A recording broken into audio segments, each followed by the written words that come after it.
तर दिवाळीच्या पहिल्या शाही स्नानानंतर विठ्ठलाचा रेशीम वस्त्र परिधान करून अर्थातच विठुरायाचं रुपडं हे सुंदर गोजीरवाणं करण्यात आलंय। विठ्ठलाच्या पहाटेच्या नित्य पूजेमध्ये दररोज अभ्यंग स्नान असतं। आज मात्र विठोबाला दिवाळी निमित्त रेशमी वस्त्र परिधान करून विधिवत अशी पूजा पार पडली।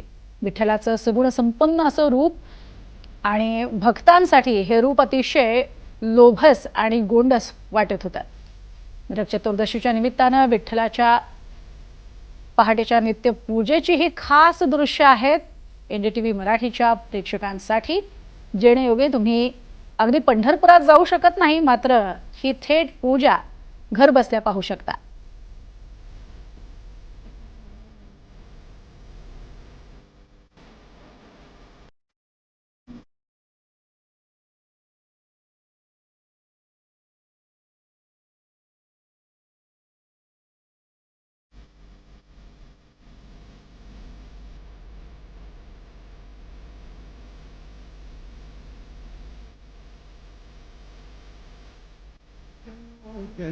आणि या संदर्भात आढावा घेतलेला आहे आमचे प्रतिनिधी संकेत कुलकर्णी यांनी।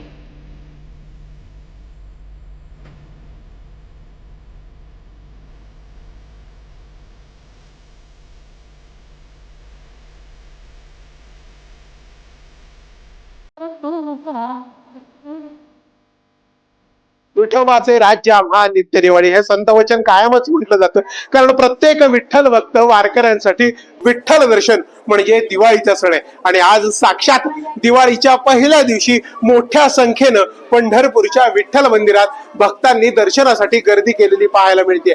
याच विठ्ठल दर्शनासाठी प्रत्येक भक्त मोठ्या आशेने, आनंदाने, सुखाने, समृद्धीने आणि समाधानाची याचना करण्यासाठी या विठ्ठलाकडे येतोय। आणि हे विठ्ठलाचे दर्शन घेऊन प्रत्येक भाविक हा सुखावताना दिसतोय।